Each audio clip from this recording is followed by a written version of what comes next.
Mga kababayan, kamusta po? Si Kamanong po, inyong lingkod ay nagbabalik po muli. Tayo po'y magkomentuhan. Samahan niyo po ang inyong lingkod dito po sa Tambayan Makabayan. Sana po nasa maayos po kayong kalagayan. At tayo po'y mag-umpisa na. Magkomentuhan na po tayo. Komentuhan po natin ang nangyari po kahapon po sa hearing po ng House of Crocs na tinatawag ni Congressman Barsaga. At dito po mga tambay ay pinipilit po nila yung talagang lagyan at gawan ng issue ang Vice President para po ma-impeach nila. Kaya nga po tinatawag ng Vice President na kangaroo court. Yang tinatawag na mga buhaya di umano. At dito naman po ay binatikos at binanatan po sila ng isang Congressman Rodriguez, si Rufus Rodriguez.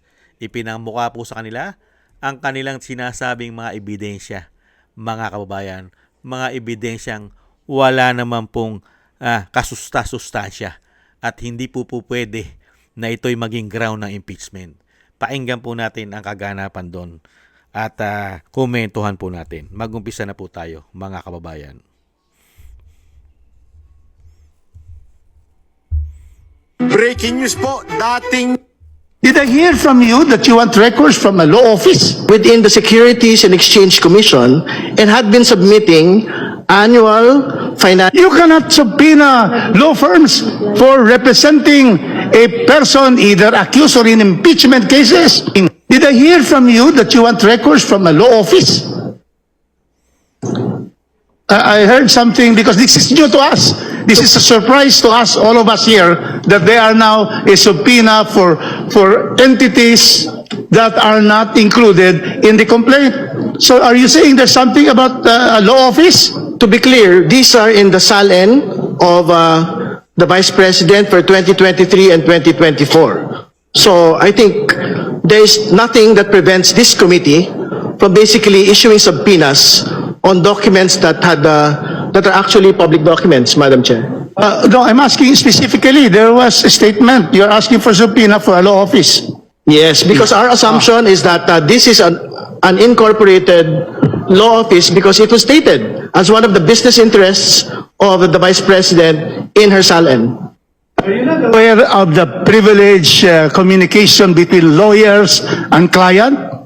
This will exactly violate the provision of privilege. You cannot subpoena law firms for representing a person either accused or in impeachment cases. How can we subpoena a law firm for acting as a lawyer for the Vice President? Can you give us a reason why we should subpoena law firms under the rules of court and under the Code of Professional Responsibility? We cannot subpoena records of a law firm. Sure, court records or communications between clients and the lawyers are absolutely privileged communications. But if Talaga ipipilit po nila yan mga kababayan dahil sanay naman po silang mag-bend the law at break the law. Hindi po ba? Kahit po bawal po sa batas ang ginagawa po nila. Maipilit lang po at malagyan po ng issue ng korupsyon ang Vice President, lalong-lalo raw po sa kanyang SALN. Pati po ang kanilang law firm at marami pa pong pinabubuksan niya, pati po mga negosyo ng Vice President. Ano naman po sabi nung isa? Yung isa naman po, mga kababayan, ito naman po ang banat niya, mga kababayan. Dito naman po sa isa may testigo na kriminal. Ibang klase. Inaabangan na. Secondly, Madam Chair, Ramil Madriaga is a polluted source. He is facing kidnapping with murder charges. Mr. Madriaga can be asked about those things during the hearing, the proper stage of the hearing, but not at this point. So it's out of order. There is a motion to formalize the same. There's a motion for protective custody of witness Ramil Madriaga, consisting of augmented security by the NBI, security during transport to hearings of the Justice Committee, and secured place of confinement during the hearing as well of this committee. Do I hear a second? I second the Madam Chair. motion. The same Madam has Chair. been seconded. Madam Chair. Point of May we know the pleasure of the Honorable Rodriguez? Are Madam Chair, I would like to know whether, directly, whether the motion would transfer custody of Mr. Badriaga to the House of Representatives premises. May we be clarified on that, the Honorable Jokno? I did not include that in my motion, Madam Chair. I understand that the motion is only to make sure that he is in a secured place of confinement. Yes. Madam Chair, it has already been stated that the Honorable Director of NBI has already assigned personnel to watch 24 hours. Mr. Madriaga in Camp Bagondiwa. In fact, the jail superintendent has already stated that Madriaga has been transferred to a solitary cell so that there'll be no other people there that will endanger his life. And so, Madam Chair, with a presumption, Madam Chair, of regularity of functions and that our witnesses will be fully protected, there's no need for this motion. Secondly, Madam Chair, Ramil Madriaga is a polluted source. He is facing kidnapping with murder charges. In 2021, one member of the anti-kidnapping gang was killed. The PNP member of the anti-kidnapping gang. And then they were arrested in 2022, 2023. That's why he is in jail. And now we're going to give credence to a polluted affidavit. Point of Madam order. Chair, no, There is a Madam Chair. point of order, Let us clarify Honorable. that. Ganyan po katindi mga kababayan. Nakita niyo po ang mga testigo nila. Puro po kriminal. Pero testigo po nila yan. Samantalang po nahandyan po ang 18 Marines. Mga soldiers. Walang record ng kriminal. Nagsasabi po ng malawak ang korupsyon sa gobyerno. Pero ayaw nilang bigyan ng proteksyon. Nakita niyo pagkakaiba. Samantalang yung mga kriminal, may mga proteksyon sa kanila. Hindi ba Dilima? Hindi ba Tonyo? At ito po mga tambay ang kinagagalit din po ni Redon. Galit na galit po siya sa salin ng Vice President at hinahanapan po ng korupsyon. Yan po mga kabayan. Ang 88 million ng Vice President.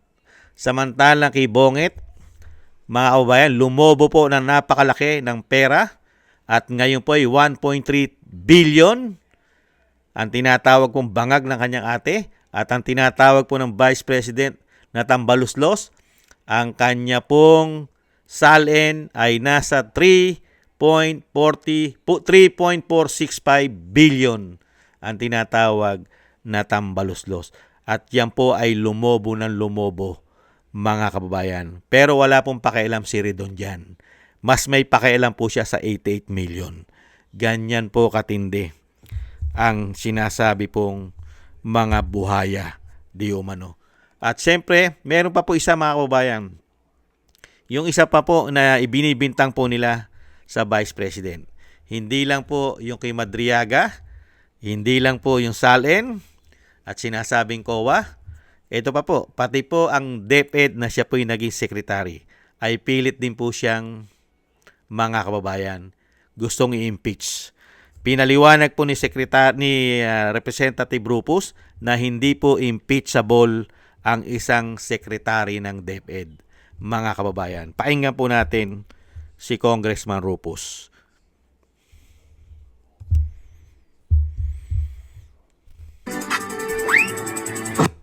I cannot see here the Secretary of DepEd to be impeached.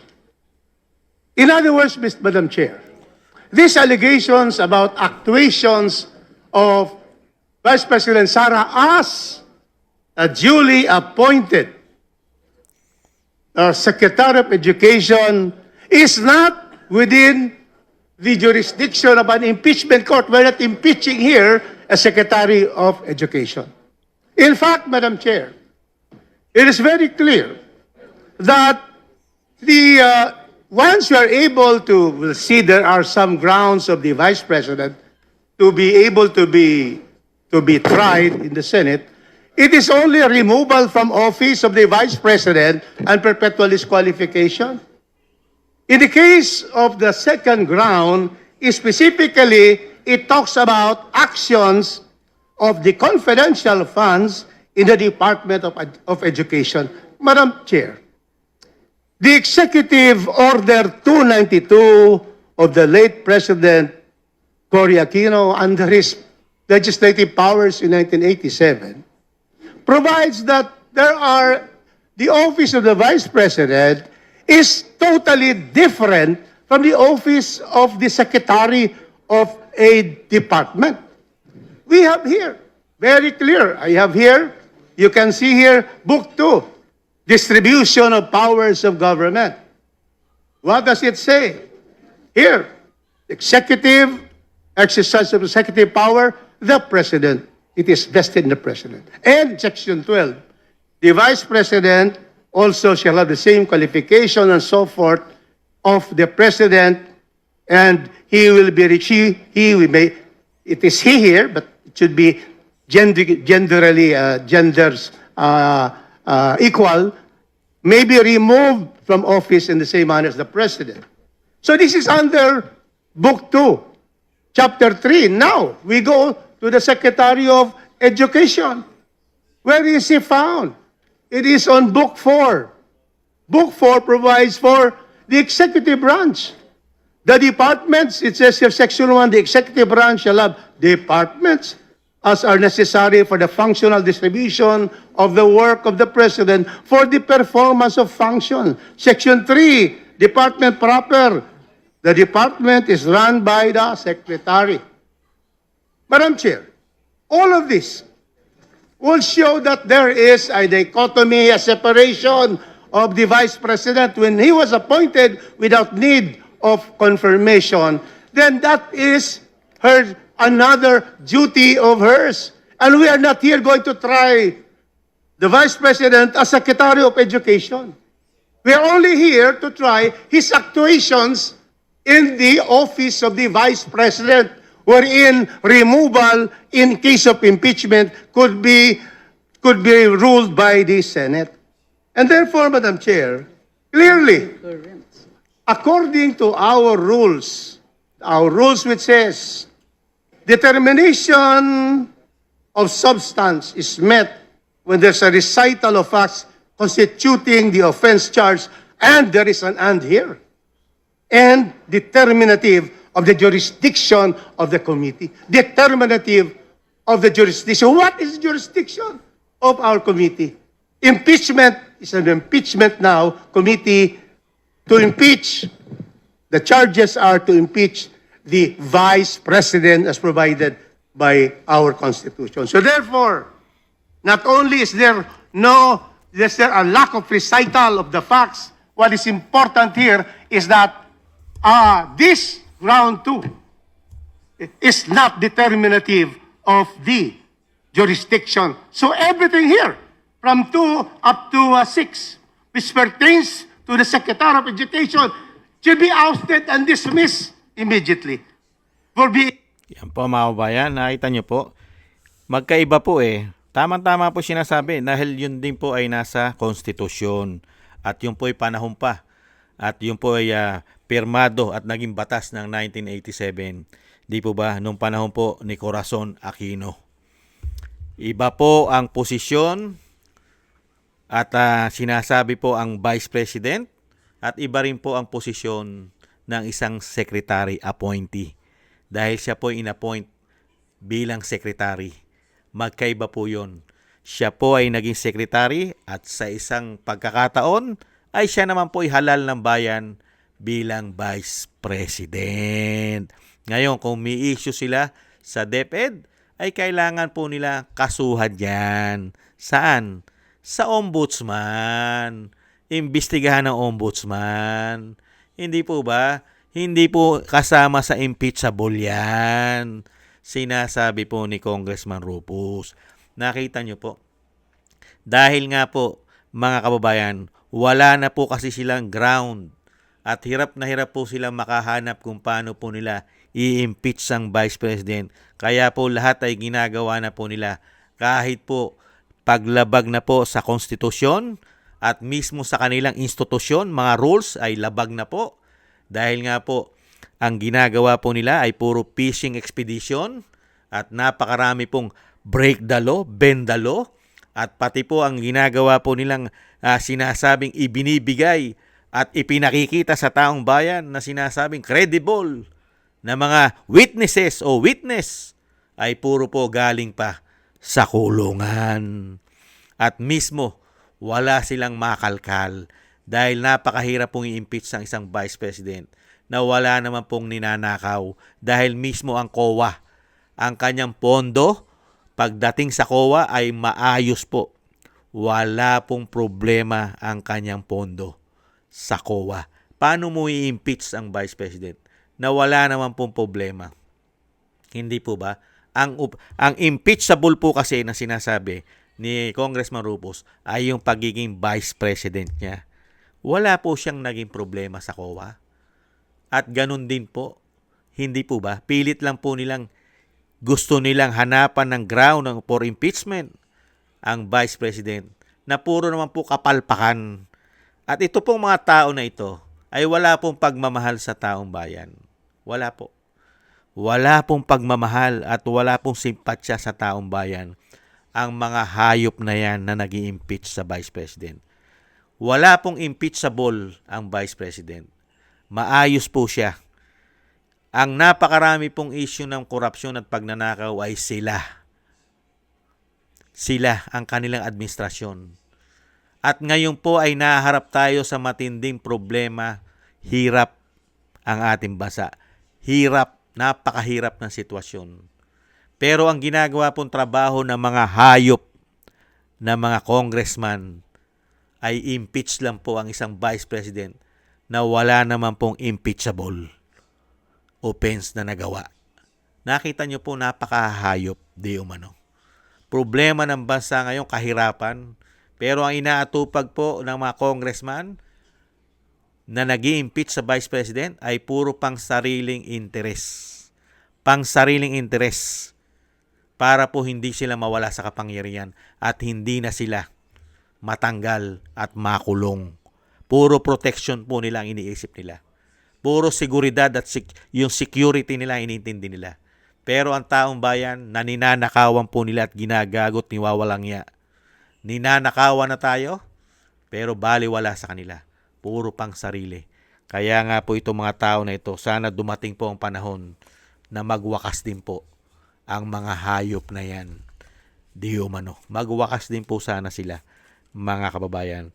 Yan po, malinaw na malinaw po ang narinig po natin at siyempre po napakinggan nito pong mga sinasabing fishing expedition ng mga buhaya sa House of Crocs na tinatawag.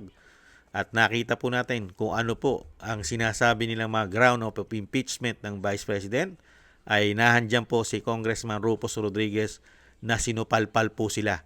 Isa lang po si Rufus Rodriguez ang sumupalpal halos sa kanila, mga kababayan. At ipinakita po ni Congressman Rufus Rodriguez ang mga ginawa po nitong mga bend the law at break the law. Hindi po sumusunod sa batas. Kapakas kahit po sa kanilang institusyon.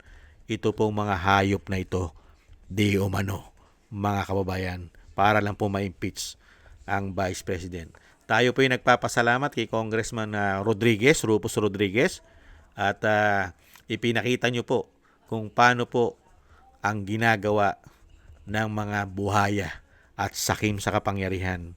Ginagawa pong bobo, tanga, gago ang mga Pilipino para lang sa kanilang mga pangsariling interes, mga kababayan. Kaya nga, bakit kayo pupuntahan ng Vice President? Unang-una, pupuntahan ba ng Vice President yung mga mag-i-impeach sa kanya ay puro magnanakaw? May mga issue ng pagnanakaw, pupuntahan mo? Unbelievable.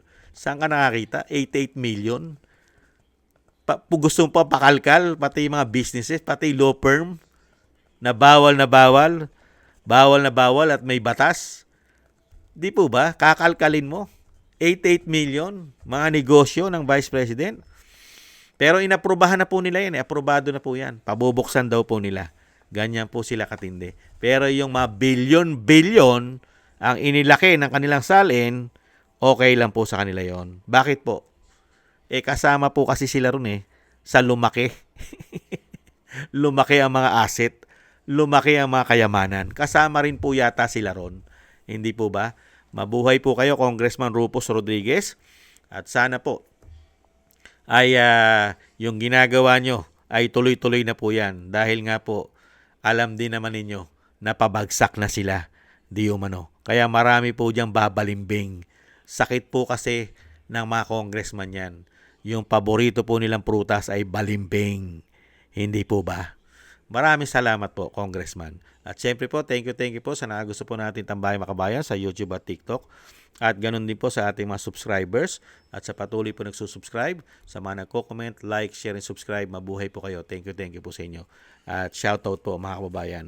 At maraming salamat din po sa mga nakagusto po natin Tambayang Makabayan at sa mga nagbibigay po ng biyaya at tulong. Thank you po. Shoutout po kay Mila Yi, kay Tatay Nick ng Canada, kay Annie Jo, kay Jem Aris ng United Arab Emirates, kay Eric Hershaw ng Canada, kay Kingston ng Hong Kong, kay Jake Yahut ng Maisog, California, USA, Gina Ray, Solidides ng Berlin, Germany, Julieta Celona ng Sydney, Australia, Baby Roman at Ate Isa ng Cagayan, si Pilam, kay Gay at Shena, kay Nancy Lumampaw, Balance Vision TV at Jesus Valdepena. Ingat-ingat po kayo. Thank you po sa inyo mga kabayan at God bless po sa inyong lahat. At muli po mga kabayan, tiis-tiis lang po tayo. At ingat-ingat po. Bye-bye!